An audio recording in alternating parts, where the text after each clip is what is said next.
At that point, I realized that I was broken. The mirror hallucination stayed. Blinking did nothing. Smacking myself did nothing. Screaming, closing my eyes did nothing. And it stayed like that until 2 months after I was pulled out of the cell.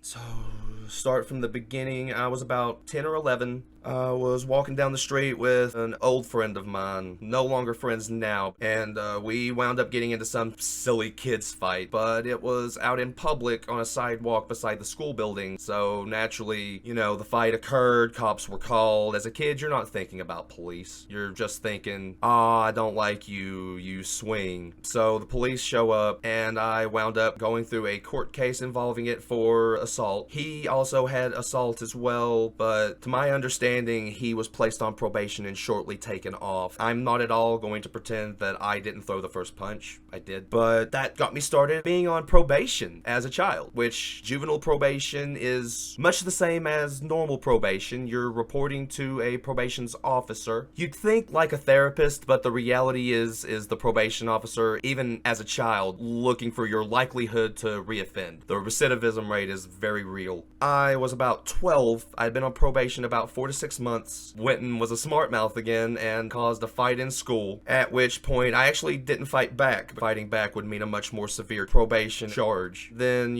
shortly after, the school's police officer comes in, followed by my probations, and basically tells me, you fucked up. You're going. So I went from the school building to the policeman's car. He took me to the police station to await being transported to the facility. My mother was made aware, met me down there, and sat there from about 3 p.m. to 8:30. It's uncanny how clearly I remember just kind of sitting there on the steps outside. I knew where I was going. I'm right beside their station. There's nowhere I'm running that they won't find me, so I was kind of just accepting. So he takes me to the facility. They take me in. The front gate opens. He pulled up. They asked, why are you here? I'm bringing an inmate for processing. They open the front gate. The car pulls in. Then that gate closes. It's essentially a one-car parking space. At that point, you're confined. He stepped out of his car, I stepped out with him, we went in, and they processed me through, and at the age of 11, got to experience my first strip search. Understand, the moment that you are fully processed and they're taking you to your room, you are no longer you are a number. In my case, mine was 15642. And I wound up getting placed in the felon unit, ironically, because they were considered the calmest of units. The bonus of being in the felon unit, you will get all of your privileges. The negative side, you will be handled by those felons if you make a mistake. Typically, the guards knew about interactions like that and would allow it as long as there were no major injury. I was highly depressed due to my predicament. They wake you up at 5:30 in the morning. I stayed in my cell, stayed in my bed. The guard came up, banged on the door, said, get out of your cell, time for inspection and lineup. And I decided I'm not doing anything. I'm going to sit in my cell and essentially mind my own business and just be with myself. The guard came around about 30 seconds later, wondering why I hadn't stepped out of my cell. I said, look, I need to just be on my own for a minute if that's okay. He said, very bluntly, you have two options. Either get up and get out here right now and get in this line, or we will put you in a place where we no longer have to worry about putting you in this line. Me, being a smart-ass kid, responded, I'm already in juvie. What are you going to do, you prick? He smiled, said, okay, and tackled me into the wall. I was then flipped. My chest was against the wall. He then kicked out my leg, put me down on the ground, and then two other guards came in, picked me up, and carried me through the hallways into the isolation hallway.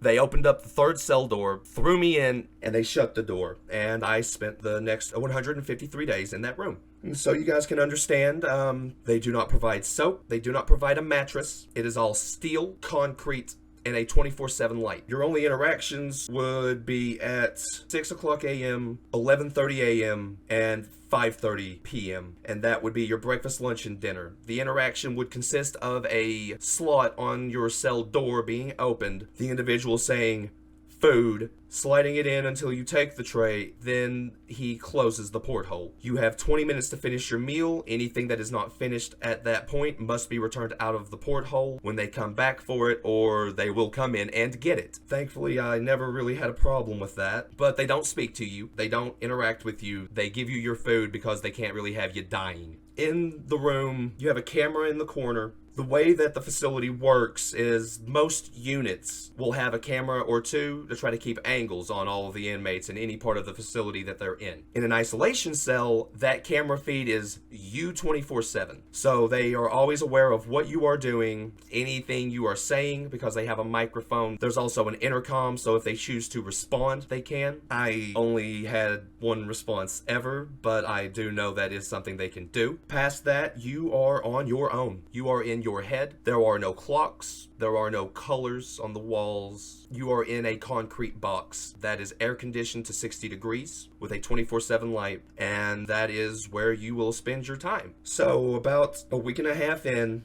I started really breaking and started seeing things that weren't there. It started off small. It would be visual distortions. Not so much an item or a person being there that you know is not supposed to be there. It would be more so I would have movements out of the corner of my eye. Look and check, and obviously it's just more wall. Slight auditory hallucinations. You'll think that you hear someone whisper for a moment. Then it'll crash down on you that there is no one speaking to you. You just heard that in your own head. That doesn't exactly process too well. It certainly aids in pushing you down the path of psychopathy and hallucinations. And I apologize if I'm using the word psychopathy in the wrong sense there. I'm not sure of what else to call it. Unwilling, uncontrolled thoughts and visuals from the mind would be the better way to describe it. So like you start seeing and hearing things like that. One of the ways you can get out of isolation for a moment is to act as if you need medical assistance. Say you were stupid, you started punching a wall, now your knuckle is bleeding, you've calmed down. The nurse will come in and check you for about a few minutes to make sure you're not going to die. Then you're back to your own devices. I, of course, didn't want to injure myself. I claimed that I had a migraine, and the nurse came in, didn't even speak to me. She sat 2 cups down. One was on top of the other. The top one had the water. The bottom one had the medication. It was 2 Dixie cups. And she stood there. I asked her what it was. She said, just take it so I can leave. I took the medication. I lied about it being a migraine to them, but it did help with the headache that I had. She took the Dixie cups and immediately left. That was the last interaction for 4 months. After about 2 weeks of no contact, believe it would have been about 35 to 40 days in for me. It will evolve past the point of auditory hallucinations and visual disturbances on the side to now it is very clear that you are seeing something that you know is not there due to the environment you've become accustomed to. That won't go away when you acknowledge you aren't real. For me, it started off with shadow people. I would see what would appear to be a shadow in a humanoid figure. It would typically appear distorted in some fashion, like the arms would be too long or the waistline wouldn't match. Then the auditory disturbances that I had encountered initially, which would be you're in a silent room and you just hear, hello. You'll hear it out of nowhere on the side. And it'll be clear enough you will have a precise understanding if it came from your left or right. You'll look and see nothing. In my case, when it happened at about 35 to 40 days in, I heard very clearly, you're not getting out, from my left, at which point I turned, saw a shadow individual for a moment, and blinked, it was gone. I was staring at the mirror, at which point I had full clarity that I was losing myself, and I just started screaming. And of course, no one came. I screamed for, I would assume, about 40 minutes. Punched the wall a few times, and then I believe I curled into a ball for about the next hour and just cried in the corner near the door. Hoping above hope, maybe they'll take me out of this room, like maybe they'll realize I'm breaking. Which, in reality, I would assume is the whole point. Break you down so that way you'll start behaving. Nobody came. I sat there for, I believe, the next day and a half.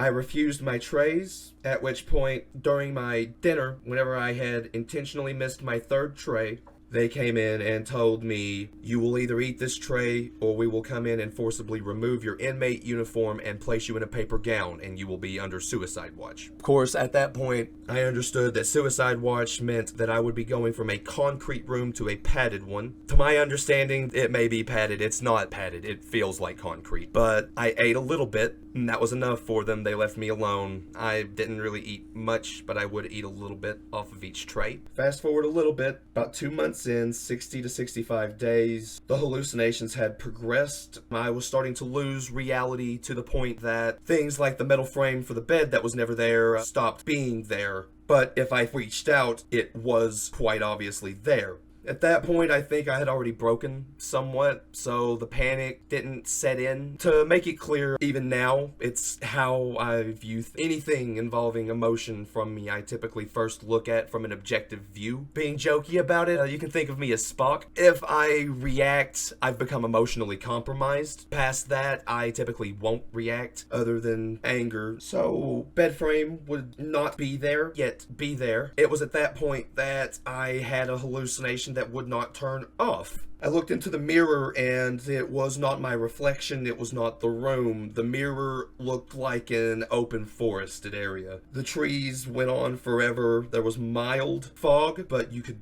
absolutely see through it, and it was near sundown. I would say time-wise about an hour from sundown at all times. So, was not able to turn it off. I would reach out, and my hand seemingly went through the mirror. That snapped me for a moment, and it, naturally I recoiled from it. I've been in the room for 2 months. Why can I suddenly stick my hand through this?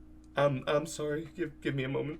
So at that point, I realized that I was broken. And like I said, the mirror hallucination stayed. Blinking did nothing. Smacking myself did nothing. Screaming, closing my eyes did nothing. And it stayed like that until 2 months after I was pulled out of the cell. At about, I want to say 3 months in, the hallucination spread. It became the entire room. And the porthole that I was used to getting food from on the door was no longer there. It was essentially a big tree that would, to me, spit out a tray with what looked to be chunks of tree bark that had no real taste. But I guess even in that state, I rationalized I needed to eat and drink, and the drink appeared like tree sap, and the food appeared like chunks of bark and wood. In that hallucinated state, the taste matched. My presumption is that in that state of mind, my brain sort of wanted to make everything fit. Whenever I would return the tray, it would look like the tree would almost open like a tree trunk hole, but a hand would jut out of it, take the tray, and then the tree was done. For the next 2 months, that tree was where I got my food. As far as laying down, I would lay down on the ground, which felt cold. From about 3 months in, I no longer have memories of the solitary cell. It was all in that world. The shadow figures occasionally would appear. In my head, I had the understanding that they meant to do me harm, to the point of what was worse than death. In my mind, I felt they intended to leave me in a state similar to ALS, like what Stephen Hawking went through. An absolute awareness of your world, but an absolute inability to interact or do anything past lay there. Anytime I would run, I would just hear cackling laughter. I think at one point I had actively ran from those voices for about 3 hours straight. From what I was told on the recording, at this point in the cell, I would do things like stare at the corners of the room and stand there for hours. I would casually talk as if someone was there. I would run in place and scream. Mind you, I was not aware of this. I was aware of what I was experiencing, but based on what I was told, that was what I did in the cell, because they're required to document you every 8 minutes as a generalized check. But the place just started to devolve more and more.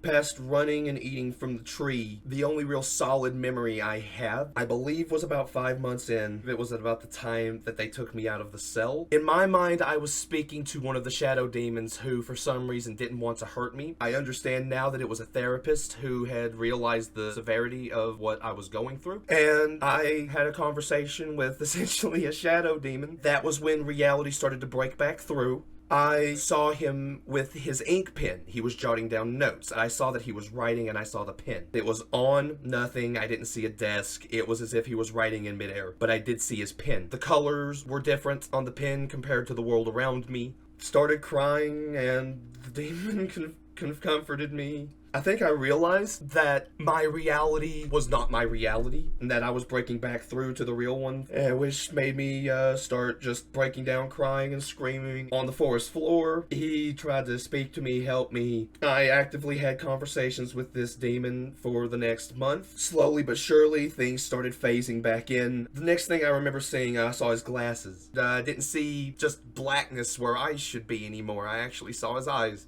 The joy that I felt knowing that I was interacting with something that was human, that wasn't in my own head.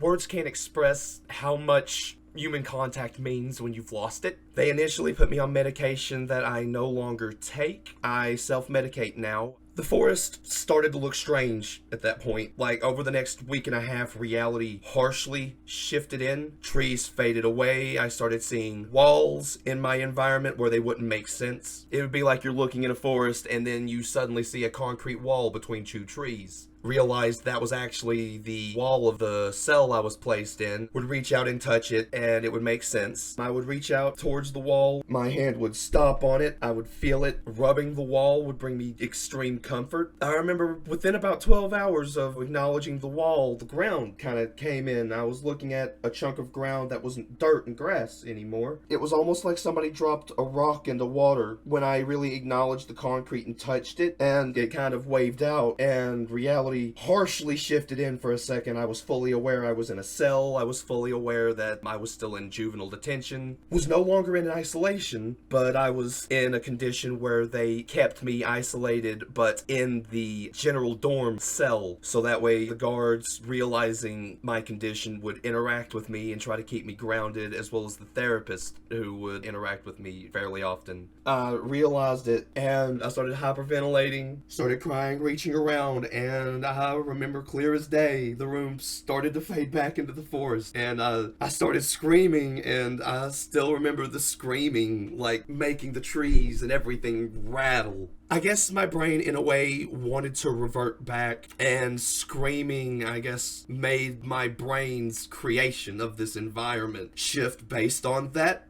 It got a little darker. I remember hearing a very high-pitched wind sound and it looking like the trees were going to fall over. And these were thick trees. I actually become very familiar with trees. There were aspens, there were conifers, deciduous, oak, birch, just trees that overall in an environment would not grow together. I remember what appeared to be a multitude of shadow entities moving towards the break. In reality, I kept screaming and it kept shaking and shutting back. So I kept screaming at it and screaming at it and screaming at it, and it eventually closed. And I was back to just looking at the cell, and I wound up going into the fetal position and crying. One of the guards came in, realized that I had broken past the screams, and he hugged me. I can't explain how much that hug meant. Past that point, they medicated me. I took nerve medication as well as antidepressants. They gave me one as well for psychopathy. Over the next 2 months, from about month 5 to month 7, I was going through that with the medications. They released me from the facility and had me go to an outpatient mental clinic. I went all of twice, then stopped going due to the inability to reach the place. Anything past 30 minutes to an hour was difficult to even reach. Managed to the first few times. As a child, I was fairly accepting, choose between paying her bills or getting to the doctor, and I decided that rather than make my mother struggle more, I would just tough through it. I've always been the type to not care. I'll typically just try to keep my mouth shut and suffer through. When the medication ran out, the reality started it would phase in and out, but it would be for moments. Nothing like the extremes I had been used to. It would be, I blink, I'm there, oh my god, no, what? Blink, I'm back. That would cause me to have to take a moment, ground myself. It was like that for about, who am I fucking kidding? It's still a bit like that. But I've learned to get better about it now. I've learned to understand my triggers. I've learned to understand how to help ground myself and bring myself out of a moment. While I know I should get medical assistance, because the reality is is me having these experiences indicate a larger problem that needs help. I've grown fearful, distrusting of most people. That's not to say that I don't like physical interaction. If anyone seeing this video realizes who I am, talk to me, man. I won't mind. Even though I may not reach out, if you reach out to me, I'll talk to you all day. As of right now, typically the triggers, I've already passed it, I've already grounded myself, I'll ground myself again if I need to. Typically, my triggers are speaking of that hallucinated world. If I am in an environment, like say I'm walking through a park, too many different tree types in one location will start to severely trigger it. Honestly, I've got my beautiful son now and my wife. She knows parts of it. She knows that I experienced a hallucinated world. She knows where I was for it, but you guys are actually the first to hear about what it actually was. So, honey, if you're watching this, I love you to death. Please don't think less of me.